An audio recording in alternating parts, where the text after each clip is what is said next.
Welcome to our program, Albert. It's good to have you with us all the way from Jerusalem. And we're here today to talk to you about something that's going to happen in Canada that we're actually quite excited about and very committed to, and that is a Jerusalem prayer breakfast. But let's start by asking you this. Can you tell us your role with the Jerusalem prayer breakfast? Well, it's quite an exciting story. We started talking about the Jerusalem Prayer Breakfast in 2016, and I gave this idea to Knesset member Robert Ilatov, who had just appointed by the speaker to the position where he was responsible for all the relations between the Israeli Knesset, the Israeli government, and the Christian communities. And so he asked for my help. We became friends with him because we actually were in Canada together. So Robert and I were invited to the National Prayer Breakfast in Canada. And so a year later, he's appointed to this position. And then he asked for my help. And I said, how can I help you? He says, we need to build another alliance of the Friends of Israel. And I said, why? Because there are so many organizations that are doing Yeah. great work. Christian Embassy, you name, Christian Friends for Israel, Bridges for Peace. He said, no, we need something that will be coming out of the Knesset. So without thinking, I said, well, then we need a prayer breakfast. And his response was, you are out of your mind. Because he had just been at the prayer breakfast, and he says, this is a Jewish state. You don't expect us to pray to Jesus. Right. And so I said, look, we can actually do something that the Jews and Christians can agree about. Yeah. We can pray for the peace of Jerusalem. Yeah. And he said, look, think better. You're out of your mind. But then he went to speak with the president, Reuven Rivlin, at that time, and he comes back and he says, you know what? Rivlin loved the idea. He will host the prayer breakfast. He will receive us in his residence, and he will be supporting the movement as long as he's in power, as Wow. long as he's in the office. And so then I realized that we really need to start working. And the following was really miraculous because, again, we only planned having a annual prayer breakfast in Jerusalem, but then we started getting invitations from all around the world. Wow. And now we've had 24 Jerusalem prayer breakfasts outside of Israel and 9 in Jerusalem. Wow. 24. So where would they have been? Well, our last one was in Hershey, Pennsylvania. Prior to that, we were in Oslo, Norway, and then before that, at President Trump's residence in Mar-a-Lago. And again, before that, in Copenhagen, Denmark, Sweden. We have been in Australia 2 times. We've been invited by the First Lady of Brazil, former First Lady now, to Brasilia. We've done one in Uganda, invited by the First Lady of Uganda, and we've had one in South Africa. So there's been a few also in the United States, but it's going to be the first time in Canada. Which I find is amazing because I wasn't aware that the list was that long, Albert. And so I'm very excited that this is the inaugural one in Canada. I believe it's very important at this time, very strategic. I believe so too. And what we have seen is that whenever nations gather in such a setting, that we have the Jewish community and Christian community together praying for the peace of Jerusalem, something miraculous takes place. We have seen it from city to city to city. And every time God surprises us, it's Yeah. His work, it is His sovereign will, how He wants to develop it and what kind of miracles He wants to do. But it's exciting to see what He's doing. So have you seen an impact? What would you say the impact has been where these breakfasts have been held? Well, we can start with the one that we had in The Hague in Holland. And, Dutch were really, really efficient during the Nazi occupation. I think more than 80% of Dutch Jews were murdered, and the Dutch railway was under the ownership of the government 100%. And they demanded that the Jewish people, Dutch citizens, the Jews that were taken to the death camps, would pay for their own train fare. And so they paid for their own train tickets.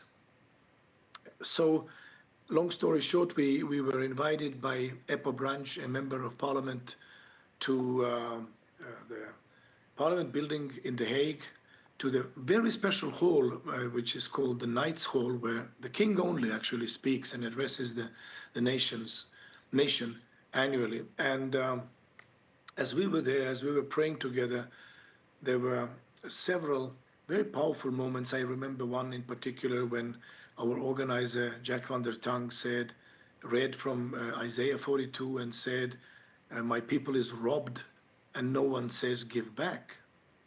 And his voice broke in tears. And I mean, there were many powerful prayers, but that day, I think it was this specific day, the I think it was day after that we learned about it, that the government had released the reparation money, the monies that they were supposed to pay out already earlier, because they had made a decision that they will, give a compensation for the Holocaust survivors.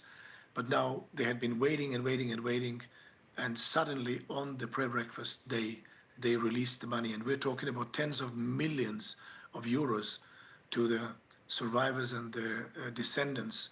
So in certain way, justice was established. And a year later, the king, it's then the COVID years, was alone in his speech to the nation, and he said, "I am ashamed of my grandmother, the queen, that she was silent during the time Wow. when the Dutch citizens, the Jews, were murdered." And Well, so, that story really speaks to me. My parents came from the Netherlands to Canada in 1951. I was born here a few years later, but that's my heritage. So that really speaks to me. that was really powerful because after King's speech, the Reformed Church also came out with a public declaration and an apology to the Jewish people. But we've seen also another side of the miraculous take place, like when politicians or candidates, aspiring politicians, want to, when they take a stand about Jerusalem, when they take a stand with Israel, something supernatural happens again. Like we had, of course, in 2018, we had a letter that was signed by 70 congressmen from Brazil that they said that they wanted to move the embassy, Brazilian embassy from Tel Aviv to Jerusalem. And there was one presidential candidate who promised that if he wins the elections, he will move the embassy. And his name was Jair Bolsonaro. No, he was unknown to the Brazilian public. He was having very low ratings. At the same time, when we prayed for him, when we came to Brazil and supported him, there were, of course, very dramatic things that happened because he was stabbed. He almost lost his life. But then he became very well known and he became the president. He won the elections. And 10 days before the inauguration, I was at his son's home and we were praying for him, blessing him, gave him a prayer shawl, blessed him, and encouraged him to follow through his promise of moving the embassy. And I think the miracle for me was that he made a promise and he got elected. The sad part was that he didn't follow through. He said that COVID messed up his plans, and so he was not able to move the embassy. And then the embassy move, I thought, wanted to make it happen during his second term. That never came. And as you know, his decision not to move the embassy during his first term has cost him a horrible, horrible price for the whole people of Brazil. And I mean, there's horrible persecution taking place against him right now. And so I think we should pray for him. But we had also something very miraculous happened when we were in Australia for the first time. The Fijian former Prime Minister, Sitiveni Rabuka, was one of the speakers on the stage, and he said that he loves Jerusalem, he supports Jerusalem, and he would move the embassy if he would come back to the government. And nobody thought that he will make a comeback. He was really a case that people didn't have any hope whatsoever. And yet 1 year, 1.5 years later, he made a comeback. And not only that, when we had the second prayer breakfast in Canada, sorry, in Australia, I'm already in Canada, then he sent his deputy prime minister to report to us what he had accomplished, how they had advanced with their plans to make the embassy move. Similar thing happened in Italy. And I mean, we've seen miracles happen every time. And I don't know what Canadian miracle will be. Yeah. But if people starts to pray, many, many supernatural things will happen. Well, you're really raising my faith to believe that there will be some significant miracles for Canada, because in our nation there's been a very left-leaning government for the past 10, 12 years, and we really were so close to seeing a big change this spring, and it just didn't happen the way we anticipated. But yeah, I believe that's very possible, that connection. Have you ever seen, Albert, the intensity of the opposition and also for those who are supportive of Israel taking place in the world? I think anti-Semitism is at an all-time high. It is very sad to see what is happening. I mean, since October 7, when Israeli people were really traumatized beyond any other, it's even impossible to put it in the words. It was the worst attack after or since the Holocaust to the Jewish people. And to see how the sympathy of the world came just maybe for a few days, but then the pro-Palestinian, pro-Hamas demonstrations were taking place in the US, in Canada, in Europe. And it is so strange for me to see that a nation that has suffered so much is accused of committing horrible crimes, while we were the ones Yeah. who were attacked to begin with. We didn't want this war. We never wanted to have a war with Hezbollah or with Hamas or with Iran. And yet the world hates Israel more and more with every day. And I think it shows the moral situation of the world, that there is something really rotten in the world system, and that we are witnessing a moral decay, lack of moral compass and Yeah. clarity, and it is very, very sad. And that's why, of course, when we come to a city with Jerusalem Prayer Breakfast, we do sense a lot of opposition. There are different things that come against us and different obstacles we have to overcome. And so that's the reason why I want to encourage our viewers in Canada to start praying and fasting, Yes. because this is the only way how we overcome. Yeah. Yes, and I want to say, adding to that, that if that is successful in Canada, we will likely see a spiritual shift in our own nation, and blessing it probably politically and, more importantly, spiritually. So let me just say that's something really to look forward. Typically, Albert, who participates in a breakfast? What dignitaries are there and so forth? See, since the initiative comes from the Knesset, this is the Knesset members, and we have like rotating Knesset members that take the role of the host. So since the invitation to pray for Jerusalem, peace of Jerusalem comes out of Knesset, we always have to have a response from the respective politician from another country. And that's how it's been working. And once we have built this bridge between these politicians calling to pray coming out of Jerusalem, and it's responded by the members of parliament or first lady or president or prime minister. Then we have, of course, pastors, business people, intercessors, Jewish community leaders, Christian community leaders come together. And it's a very interesting thing that also happens in between our delegates because friendships are formed and there is like cross pollination taking place that is very unique. Wow. Yeah.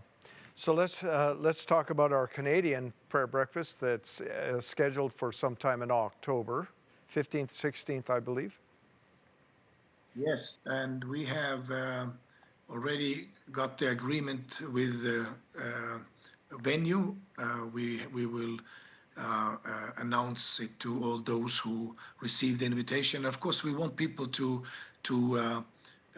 request an invitation because we work on the basis of invitation only. So our website, jpbcanada.org, will be ready soon, and people can visit it and click on the request invitation button and get a invitation from us from Jerusalem, and then we will send you the registration links because we are not funded by any government or any government body, so we need to cover the expenses of the event from the registration fees. And of Right. course, sponsors are welcome. Yeah. Well, I noticed in Pennsylvania you seem to have a very good turnout. How many typically attend a breakfast like this? It depends on the city. In Mar-a-Lago, we had 700. In Dallas, we had close to 900 people. In Jerusalem lately, because of the travel, problems and delays with airlines, we have had now recently 400 people. So it depends very much on the venue. It depends very much on the nation and the time. But I would say typically 500 people is the size of the event. Yeah, I'm going to say that I would anticipate at least that for the upcoming one here in October in Canada.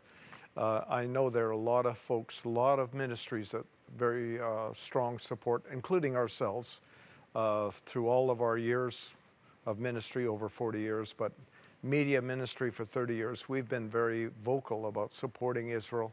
We have the Jewish flag on our stage and in our set, and we are vocal about it. And we believe it's for such a time as this. I really do believe we're living in prophetic times. What would you say about that, Albert? Well, we definitely see the fulfillment of many prophetic words right before our eyes. I mean, who could have thought that these words that we read in the Gospels, that you will be hated by all the nations, Yeah, or that nations would be gathered against Israel in a way like they have been. Um, it's really very sad, but it's also something that we can read in the Bible.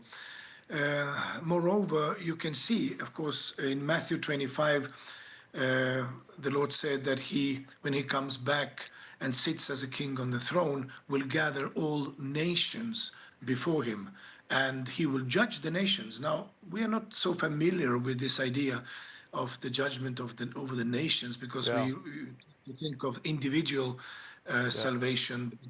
Here is something that has to do with the nations and the future of the nations, and the criteria is very, very simple.